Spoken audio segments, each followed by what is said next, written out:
그날도 저는 평소처럼 아침 산책을 나섰습니다.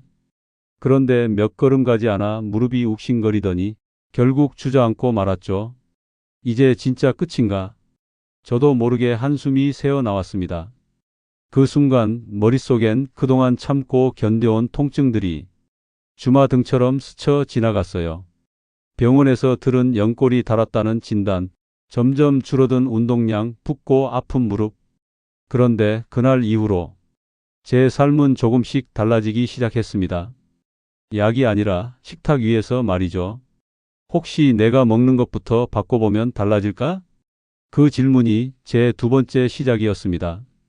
무릎 통증을 처음 느낀 건 작년 여름이었어요. 마당에서 손자랑 공을 차다가 살짝 삐끗했던 게 시작이었죠. 처음엔 별일 아니라고 생각했습니다. 그런데 며칠이 지나도 낫질 않고 오히려 계단을 오르내릴 때, 앉았다 일어날 때마다 무릎에서 소리가 나더라고요. 뻣뻣하고 욱신거리고 점점 자주 붓기 시작했습니다. 병원에 가봤더니 의사 선생님이 그러더군요. 연골이 많이 닳았네요. 퇴행성 관절염 초기입니다. 놀랍기도 했지만 한편으론 나이 들면 원래 다 그런 거지 하며 대수롭지 않게 넘기려 했어요. 하지만 점점 더 통증이 심해지고 밤에는 잠도 설치게 되니 문제라는 걸 깨달았습니다. 무엇보다 아침 산책을 못 나가는 게 제일 괴로웠어요. 그게 제 하루의 시작이자 작은 낙이었거든요. 그런데 어느 날 옆집 박 여사님이 조용히 말씀하시더군요. 어르신 식단 한번 바꿔보세요. 저도 약만으론 해결이 안 됐는데 음식 바꾸고부터 확 달라졌어요. 그 말이 이상하게 마음에 남았습니다. 그래서 그날 밤 혼자 냉장고를 열어봤습니다. 내가 먹는 것들, 혹시 이게 문제였던 건 아닐까 하고요. 다음 날부터 저는 식탁부터 점검하기 시작했어요. 그리고 깜짝 놀랐습니다. 제가 평소에 즐겨 먹던 음식들 중에 관절에 독이 되는 것들이 꽤 많더라고요. 일단 튀김과 가공육. 일주일에 몇 번은 치킨이나 튀김을 먹었고 아침엔 소시지나 햄을 자주 구워 먹었죠. 그런데 이런 음식들이 염증을 유발하고 연골 손상을 빠르게 한다고 하더군요. 또 하나, 밀가루와 설탕이 많이 들어간 빵, 과자, 달달한 커피 믹스.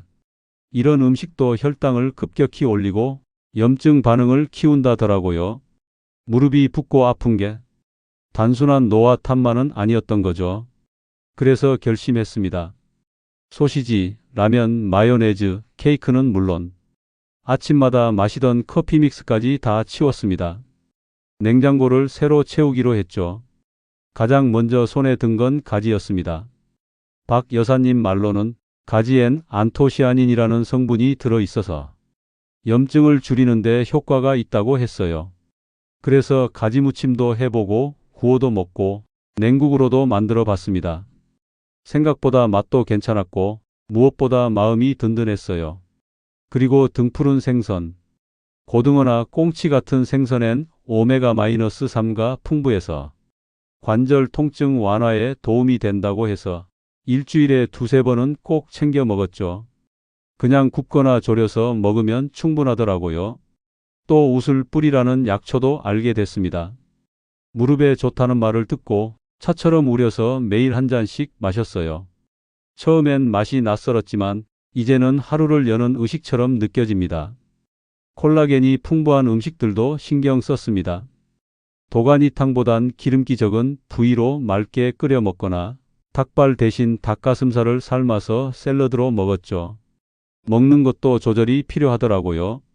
들깨, 들기름, 아몬드 같은 견과류, 그리고 신선한 채소들까지 식탁 위에 하나둘 올라오니 제 식단이 정말 많이 바뀌었습니다. 중요한 건 좋은 음식만 먹는 게 아니라 꾸준히 실천할 수 있어야 한다는 거예요. 그걸 알게 된 것도 큰 수확이었습니다. 식단을 바꾼 지 보름쯤 되었을까요? 그때부터 몸이 조금씩 달라지기 시작했습니다. 밤마다 쑤시던 무릎이 덜 아프고 아침에 일어날 때 덜 뻣뻣했어요. 가볍게 스트레칭도 하게 되더라고요. 한 달쯤 지나던 날 동네 뒷산을 걸어 올라가다가 문득 깨달았습니다. 나 지금 무릎 생각도 안 하고 계단을 오르고 있네. 물론 완전히 나은 건 아니었지만 예전처럼 겁부터 나는 일은 줄어들었어요. 날이 흐리면 여전히 욱신거릴 때도 있지만 이젠 또 아프면 어때? 다시 회복하면 되지. 하는 여유가 생겼습니다. 무엇보다 산책이 다시 즐거워졌습니다. 그게 저에겐 가장 큰 변화였죠. 지금 돌이켜보면 무릎도 결국 내가 매일 먹는 것들로 만들어졌다는 걸 알게 됐습니다. 약은 잠깐 도와줄 뿐이고 몸을 회복시키는 건 결국 내가 선택한 식단이더라고요. 요즘도 저는 주변 어르신들께 말합니다. 약만 믿지 마세요. 냉장고를 바꾸세요. 식탁부터 바꾸셔야 합니다. 아침엔 따뜻한 보리차 한 잔, 점심엔 가지와 생선을 곁들인 밥상, 저녁엔 과하게 먹지 않고 가볍게 마무리. 그렇게 하루하루 살아가니 몸도 가벼워지고 마음도 가벼워졌어요. 무릎 통증으로 주저앉던 그날이 이제는 지난 얘기가 됐습니다. 여러분 꼭 비싼 건강식품이나 특별한 치료가 아니어도 괜찮습니다. 지금 바로 냉장고 문을 열어보세요. 작은 변화가 큰 회복을 부릅니다. 저는 오늘도 산책길에 나섭니다. 다시는 걷는 걸 두려워하지 않게 된 지금, 저는 매일이 감사하고 또 감사할 따름입니다. 당신의 건강한 걸음을 위해 우리 함께 걸어갑시다.